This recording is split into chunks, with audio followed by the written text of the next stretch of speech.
Welcome to the Profitpreneur Power Play Podcast, your daily dose of strategies, insights, and action steps to grow your business and build your freedom.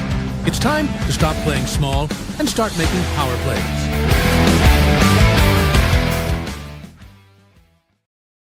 Hello, everybody. Happy Thanksgiving. Yeah.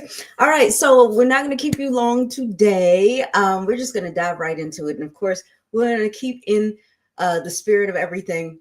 And today's topic is gratitude as a power move, right? So how saying thank you and feeling thankful actually rewires your brain, your body, and your entire reality. We're going to get into that because for some of you, you may know, I absolutely love studying like spirituality, metaphysics, just everything, all in that realm. So we're definitely going to dive in, and I'm going to share with you some things that I've learned over the years that's definitely helped me and has helped a lot of other folks that I've worked with. So gratitude. When I mention gratitude, I'm not talking about the fake, oh, I'm thankful for my family. I'm thankful for my health. I'm thankful for this dry ass turkey. No, we're not talking about that, okay? A lot of times that's all people talk about at the dinner table on Thanksgiving.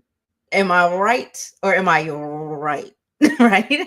So I'm talking about the kind of gratitude that literally changes the way that your brain works. It shifts your energy and it even shows up in your physical body. Okay. Because a lot of people treat gratitude like a seasonal decoration. Something that you pull out in November, park it on the table, and then pack it back in the box when Black Friday sales hit. But real gratitude is not just a holiday. It's a power move. Okay. So today we're going to talk about this. I'm going to break it down into 3 parts. One is what gratitude does to your mind. 2, we're going to cover what it does to both your energy and your reality.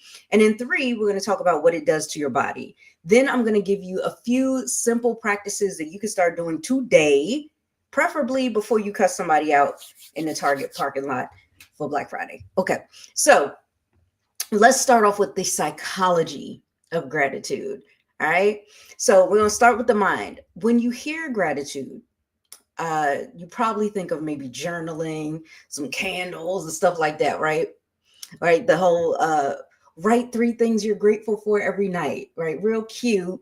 Pinterest loves that kind of stuff or whatever. But here's what's actually happening behind all that.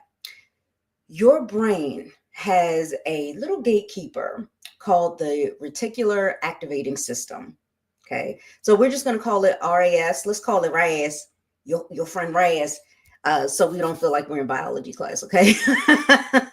So Raz, this is like your brain's personal assistant, okay? His or her, whoever you want Raz to be for you, their entire job is to filter what gets your attention. Our brains are stimulated so much by so many of our senses all day, every day, including when you're asleep. Your brain needs something to help you out, have that filter for you. Okay. So if you're constantly thinking certain things and it goes past your filter, I'll just give you an example. Okay. If you're constantly thinking, oh, nothing ever works out for me, people always let me down, I'm always broke. Well, that Raz is going to be like, oh, nothing works. Get let down, stay broke. Cool. Let me go find some more proof of that. And then you start noticing every inconvenience, every bill, every person who's irritated you, and your brain starts to build this reality and build a case for, see, this is what life is like. Now let's flip it. Okay. When you train your brain with gratitude, right? It's real specific gratitude. Like, I'm grateful I woke up without pain today, or I'm grateful that my kids made me laugh this morning. Then you're giving your Raz new instructions. Okay. You're basically saying, hey, I want you to look for everything that's working. I want you to highlight what's good in my life. And then over time, your brain starts bringing up more of that and fetching and returning more of that to you. You'll start noticing your small wins more. You'll feel moments of joy that you used to rush past. You'll see options and opportunities where before you only saw problems, right? It's the same life. It's the same circumstances. It's just a different filter that you're seeing it through, different lens. So gratitude doesn't mean that you're delusional and you're pretending that everything is perfect. It just means you refuse to let your problems be the only thing that takes up space in your mind. Okay. And there's even a term, your confirmation bias, right? The more that you're biased towards, certain thoughts, certain beliefs, the more likely your brain is going to look for things to confirm that. So it's also that involved as well. Okay. So, psychologically, this is huge because people who practice gratitude will consistently report things like higher life satisfaction, better moods, lower stress, lower anxiety, and lower symptoms of depression. So you're not just writing things down in a cute little journal. You are literally retraining your brain, reprogramming your focus, which changes how you experience life. Okay. So now let's get into the metaphysics of gratitude real quick. Okay. We're talking your energy, your vibe, your reality. You may have heard people say gratitude raises your vibration. And some folks are like, that's cute, but what the hell that mean? So here's my translation for it. Gratitude is a state of being that you step into. So when you're in that state of gratitude, your inner dialogue will shift from I never have enough to look how much I actually do have, because it's pretty crazy. Right. I actually had one time I read some book where it was just helping you to just kind of get clear in life, get clear on what it is that you want. And gratitude was a part of it. And one of the things that was an assignment for me to do was to clean out my closet. I said, oh, hell no, I'm about to put this book down. Clean my closet. Oh, hell.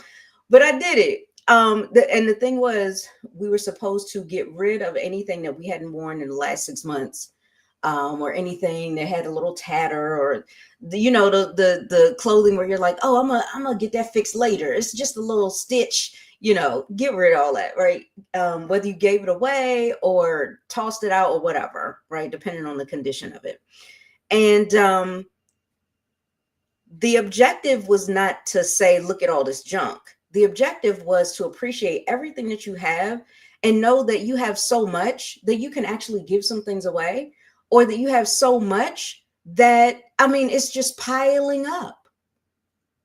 And so those types of things, when I went through my closet, I was like, wow, I really do have a lot more than I say I do. I always say I don't have any clothes, I don't have any shoes, I don't have any this, I don't have any that. But when I really looked at it, I was like, ooh, this is excessive. And a lot of stuff. Okay. And it actually made me realize I don't need a lot of things. I don't need as many things as I thought I did. I don't need things to be as, this bigger, better, and lots of type of thing to make me happy. So that definitely helped me more than I realized it would, just reading a book. Okay. Also, things that tend to happen is you go from thinking things like, oh, nothing ever works out, to I'm still standing. I made it. The doors have opened for me before, and they're going to continue opening for me again and again. And that kind of state will change the decisions you make, the risks that you're willing to take, the way that you talk to people, and even how you carry yourself. And I used to get that a lot because growing up, I was always like grateful. I felt very privileged. I always got what I wanted. So I just had this attitude of, I expect good things. And I've been like that since a little child. Okay. And even growing up, I had people looking at me with the stank face. Who she thinks she is? Oh, She always get to get that. She always get to have that. She always makes the good grades. Of course, she's on the palm squad. Because I'm used to getting what I want. And I think that started with that belief as a child. I want this, I'm going to get it. And I did. And so that became a belief of mine. When there is something that Val wants, Val deserves to receive it, and she will. And then I do. It's about training your brain and being in that state of being and becoming that, right? The state of being, and not just doing things. Gratitude isn't about doing the action of writing in the journal. It's about being in a state where you can write about the good things in your life. Being the person that is grateful, knowing that you have everything that you need and even want. And the things that you want that you do not have yet are on the way. Stuff like that. Okay. So if you believe deep down that you are supported, that provision shows up for you, that good things do happen for you, you start moving differently. You ask for things expecting to receive. You apply for things, you follow up, you send that email, you make those offers. And from a spiritual perspective, gratitude is like telling God, I see what you already did. I recognize it. I honor it. I'm open for more. It's being in alignment and in agreement. So you stop arguing for your limitations, trying to hold on to them. It's called excuses. A lot of people call it reasons. It's an excuse. I'm limited. I can't do this. I can't do that. And yet you serve an unlimited God that is abundantly loving, abundantly full of resources. And you sitting up there talking about, yeah, but problem. Time to rewire the brain. So when people talk about attracting more with gratitude, yes, it sounds a little woo-woo, but there's really actually some things going on. And that is your focus changes. And when your focus changes, you start noticing things that weren't there before. You start noticing more opportunities, for example. Your energy changes. People start to feel safer and more drawn to you because your energy goes from, I don't have enough, I'm inadequate, to I'm more than enough. Sometimes I might be too much for people. Right? And you're so not full of yourself, but proud of yourself, proud of your existence, proud of your identity and who you are. And that attracts people. Nobody likes the insecure, person lacking confidence. They like the confident person, the happy person. And you can be genuinely happy when you're in that state that you know who you are and you love that person. Right.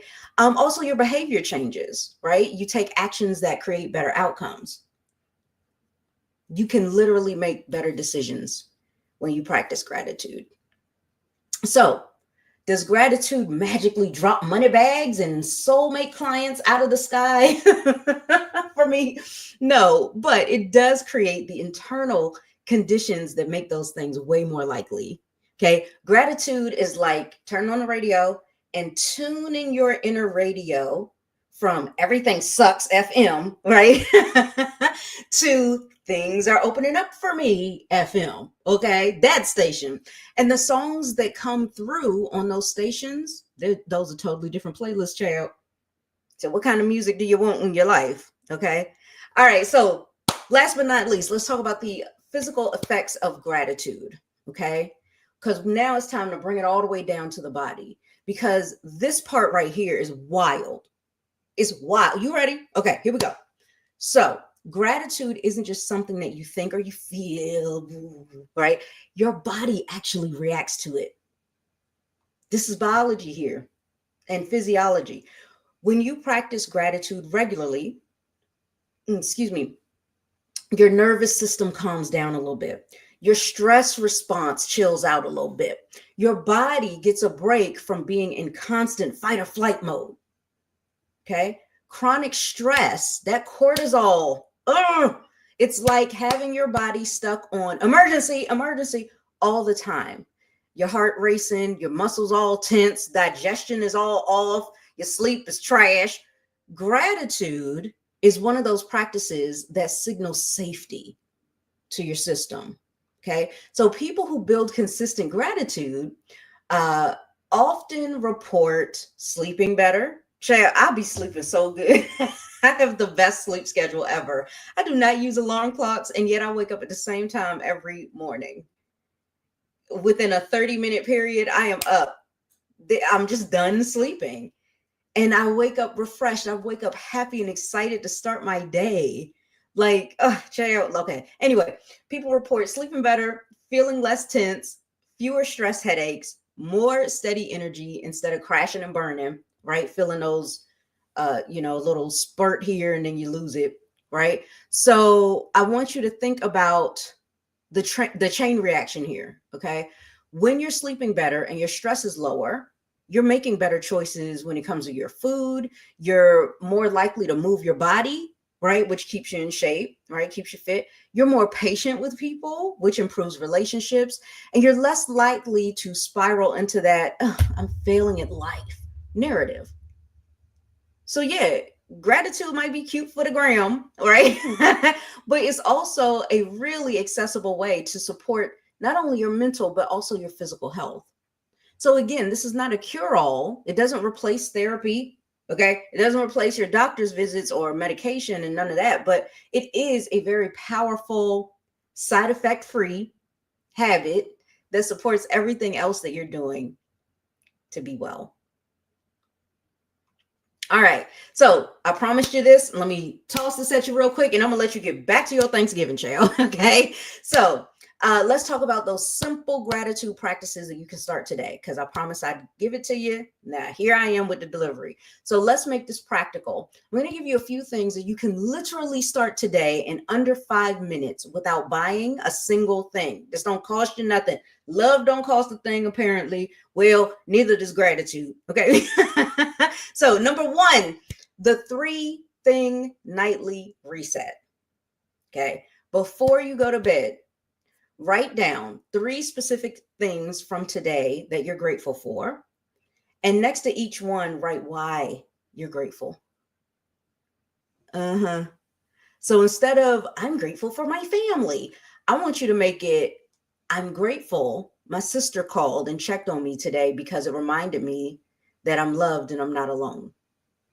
See, you got to go deeper. You if you ain't never met a deep thinker before, congratulations, you just met me. All right, so the specificity matters. It trains your brain to look for real moments, deep moments, to the level of spirituality at points, right? So not just these generic, Hallmark answers. Okay, so now number 2, the gratitude text. The gratitude text. Once a day, send a person a quick text. Hey, I appreciate you for blank. And that's it. Now this part, this ain't got to be deep. This ain't got to be deep. Okay. It's just spreading love and appreciation. Okay. So you can say, I appreciate you for always making me laugh. I appreciate you for listening to me vent. I appreciate you for showing up for me when I was struggling. You will be surprised how that tiny message softens their day and yours. Okay. Now it's time for number 3, body gratitude. Body gratitude. And you do this in the shower, child. So when you're in the shower or you're getting dressed or what have you, pick a body part. Keep it clean, everybody. And say out loud, thank you, body part, for blank. Now, let me give y'all some examples, because sometimes there's some weirdos on the live stream. So I'll give you what I mean. So, for example, thank you, legs, for carrying me. Thank you, heart, for beating, even on days when I didn't treat you right. Thank you, lungs, for breathing while I'm over here stressing out over emails. Right? Thank you, subconscious mind, for keeping my whole body system running, even when I'm asleep. Right? It might feel silly at first, but over time, that will shift you from hating your body to appreciating it as your partner in this life. When you really stop to think about how your body works, you're like, what? Oh my God, my alarm just went off. I gotta go check the turkey, y'all. I gotta hurry and get off of here. Okay. The contrast flip. This is number 4. So the contrast flip. I want you to take one thing that has been annoying you, and I want you to flip it. And I wish somebody in my family could come down here and cut off this timer. Okay. So like I said, take one thing that's been annoying you and flip it. Okay. The dishes. Child, let me tell you, as a mom, that be getting on my nerves sometimes. So when you look at your dishes, instead of saying, why the hell all these dishes in this sink all dirty and nasty, say this. This means I have food to eat and a beautiful home to get dirtied up. Just think that for a moment so you can shift your energy and then figure out who's gonna wash them dishes. Okay. Noisy kids. Back in my day, when my kids were little, they're in their 20s now, but sometimes that was a little crazy. I mean, I sent them off to their own rooms. They could be noisy in there. I didn't care. But if you don't have that luxury, or, you're just not having it that day, then you could say, you know what? Those noisy kids means that there are little humans here who still feel safe enough to be themselves around me. Child, I just watched The Perfect Neighbor last night. I'm gonna go ahead and admit it. I should. And I'm just like, this lady's so hateful that these kids are just trying to enjoy. Like, they are enjoy, ENJOY. They were also in joy, IN. Next word, joy, JOY. They were in a state of joy and fun, loving each other, caring for each other, playing with each other. And this lady couldn't stand it. She's policing their joy. I don't understand that. They're just kids, right? Anyway, if you didn't watch that documentary, you can watch it, don't watch it. I don't care. I was just bringing that up as an example that, yeah, sometimes kids will be noisy, but they're still beautiful. Okay. And you can probably distract them with some other things to do, like play something with them. Hey, go play Candyland. I don't know. Again, we're not pretending that the annoyance doesn't exist. We're just expanding the story so it's not only negative. Okay. So in closing, here's what I want you to remember today. Okay. Gratitude is not about ignoring your pain. It's about refusing to let your pain be the only lens you look through. Psychologically, it upgrades your focus. Energetically, it changes how you show up in the world. Physically, it signals safety to your body and it supports your health. And that's why I say gratitude is not just being thankful and just saying words or writing words. It's a strategy also. It's a power move for life as well as business. So as you go through this day, whether your Thanksgiving looks like a big family gathering or a quiet day at home by yourself or with a small group, or honestly, if it's just another Thursday for you, I want you to pause and ask, where can I find one small, honest moment of gratitude right now? Not fake, not forced, just real. Okay? So if this episode hit home for you, I want you to do me a favor. Screenshot it, save it. You can save it to your playlist, child. Share it with your to your stories, share it with friends, what have you. And also tag me or comment here with one thing that you're grateful for this season. Okay. And if you're ready to go deeper into building a life that feels more peaceful, more abundant, more aligned, not just on holidays, but every day, I'll be sure to drop some resources for you inside the description. Okay. All right, my friend. Happy Thanksgiving. Happy Gratitude Day. And we'll see you back here in the next episode. Bye.